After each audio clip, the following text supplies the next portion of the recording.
আপোনালোকৰ কাৰণে গুৰুত্বপূৰ্ণ ভিডিঅ' লৈ আহি আছোঁ। এইটো ভিডিঅ' হ'ল আপোনালোকে যদি বুঢ়া পেঞ্চন বিধৱা পেঞ্চন লাভ কৰি আছে আৰু আপোনালোকৰ একাউণ্টত বৰ্তমান পেঞ্চনৰ পইচা নোসোমায়, তেতিয়াহ'লে কিন্তু আপোনালোকে পেঞ্চনৰ লিষ্টটো আৰু আপোনালোকৰ EKYCটো এক্টিভ আছে নে নাই আপোনালোকে সেইটো বস্তু চেক কৰিব লাগিব। যদি আপোনালোকৰ EKYC এক্টিভ না থাকে তেনেহ'লে কিন্তু আপোনালোকে পেঞ্চনৰ পইচা লাভ নকৰিব। কেনেকুৱাকৈ আপোনালোকে পেঞ্চনৰ EKYC চেক কৰিব চাই লওক। এতিয়া আপোনালোকে ফাৰ্ষ্ট এইটো অপশ্যনত আহি যাব। মই কিন্তু আপোনালোকৰ সুবিধাৰ কাৰণে অপশ্যনটোৰ লিংকটো মোৰ ডিছক্ৰিপশ্যনত দি দিছোঁ। আপোনালোকে ডাইৰেক্ট ক্লিক কৰি ফাৰ্ষ্ট এইটো পেজত আহি যাব। অহাৰ পিছত ইয়াত চাব 3 নম্বৰত দিয়া থাকিব ষ্টেট ডেশ্ববৰ্ড। এতিয়া আপোনালোকে ইয়াৰ পৰা 3 নম্বৰ অপশ্যনটোৰ ওপৰত ক্লিক কৰিব ষ্টেট ডেশ্ববৰ্ড। যেতিয়া আপোনালোকে সেইটো অপশ্যনৰ ওপৰত ক্লিক কৰিব, এতিয়া কিন্তু আপোনালোকৰ ওচৰত আৰু এটা নতুন পেজ আহি যাব। এতিয়া কিন্তু আপোনালোকে ইয়াৰ পৰা পেঞ্চনৰ লিষ্টটো চাব পাৰিব। যদি আপোনালোকে নতুনকৈ আবেদন কৰিছে আৰু আপোনালোকৰ EKYCটো এক্টিভ আছে নে নাই আপোনালোকে ইয়াৰ পৰা সকলো বস্তু চাব পাৰিব। সেইকাৰণে আপোনালোকে 3 নম্বৰত ক্লিক কৰিব। ইয়াত অলৰেডি ষ্টেট নাম আসাম চিলেক্ট কৰা আছে। তাৰপিছত আপোনালোকে ইয়াৰ পৰা চাব দিয়া আছে স্কিমৰ নাম। আপোনালোকে চিলেক্টত ক্লিক কৰিব। আপোনালোকে ইয়াত অল স্কিম চিলেক্ট কৰি লৈ ল'ব। তাৰপিছত আপোনালোকে ইয়াত চাব দিয়া আছে বুথ ক্লিক কৰিব। এতিয়া ইয়াত দুটা অপশ্যন আহি যাব, ৰুৰাল এণ্ড উৰ্বান। যদি আপোনালোকে গ্ৰামৰ তেনেহ'লে আপোনালোকে ইয়াত ৰুৰাল চিলেক্ট কৰি লৈ ল'ব আৰু আপোনালোকে টাউন হ'লে আপোনালোকে ইয়াত উৰ্বান চিলেক্ট কৰি লৈ ল'ব। তাৰপিছত ইয়াত চাব দিয়া আছে কেপচা।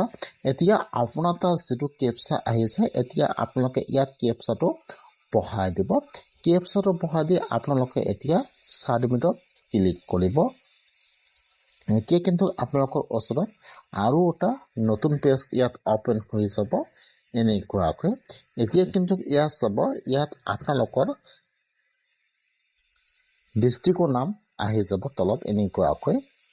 এতিয়া আপোনালোকে ইয়াত চালোঁ, ইয়াত যিটো আপোনালোকৰ ডিষ্ট্ৰিক্টৰ নাম হয়, এতিয়া আপোনালোকে ইয়াৰ পৰা চাব লাগিব। ইয়াত চাব, ইয়াত কোনো পেঞ্চন লাভ কৰিছে সকলো প্ৰচেছ দেখুৱাই দিব। এতিয়া আপোনালোকে ইয়াত চাব যে ইয়াত আপোনাৰ ডিষ্ট্ৰিক্টৰ নাম কোনটো হয়। আপোনালোকে আপোনাৰ ডিষ্ট্ৰিক্টৰ নামৰ ওপৰত ক্লিক কৰিব। তাৰপিছত ইয়াত আহি যাব আপোনালোকৰ চাব ডিষ্ট্ৰিক্টৰ নাম, অথবা ইয়াত আপোনাৰ ব্লকৰ নাম আহি যাব, চাব ডিষ্ট্ৰিক্ট অথবা ব্লক।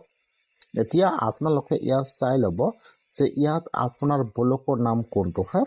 আপোনালোকে আপোনাৰ ব্লকৰ নামৰ ওপৰত ক্লিক কৰিব।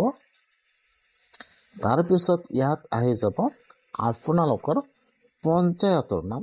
এতিয়া আপোনালোকে ইয়াত চাই ল'ব যে ইয়াত আপোনাৰ গ্ৰাম পঞ্চায়তৰ নাম কোনটো হয়। এতিয়া আপোনালোকে ইয়াত চাই লৈ ইয়াত যিটো আপোনালোকৰ পঞ্চায়তৰ নাম হয়, পঞ্চায়ত নামৰ ওপৰত ক্লিক কৰিব।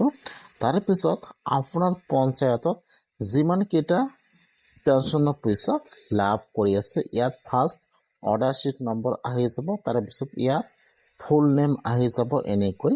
এতিয়া আপোনালোকে ইয়াৰ পৰা নামটো চেক কৰিব লাগিব যে আপোনালোকৰ লিষ্টত নামটো আছে নেকি।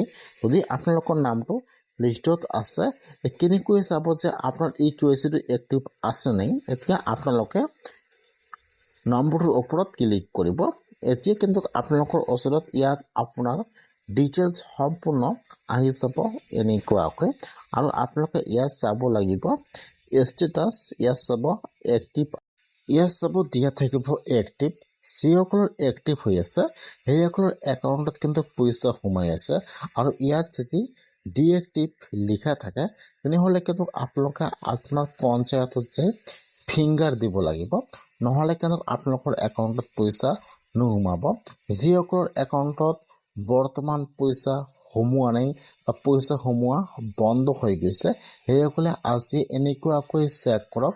আৰু যদি আপোনাৰ EKYC এক্টিভ নাই তেনেহ'লে আপোনালোকে আপোনাৰ পঞ্চায়তত যাই ফিংগাৰ দিয়ক আৰু EKYC এক্টিভ কৰক। যেতিয়া আপোনাৰ EKYC এক্টিভ হৈ যাব, তাৰপিছত কিন্তু আপোনালোকৰ একাউণ্টত অট'মেটিকলি যিমানবোৰ পেঞ্চনৰ পইচা সোমোৱা নাই, সকলো পইচা একেলগে সোমাই যাব। সেইকাৰণে আপোনালোকে আজিয়ে পেঞ্চনৰ লিষ্টটো এনেকৈ চেক কৰক আৰু আপোনাৰ এই KYC এক্টিভ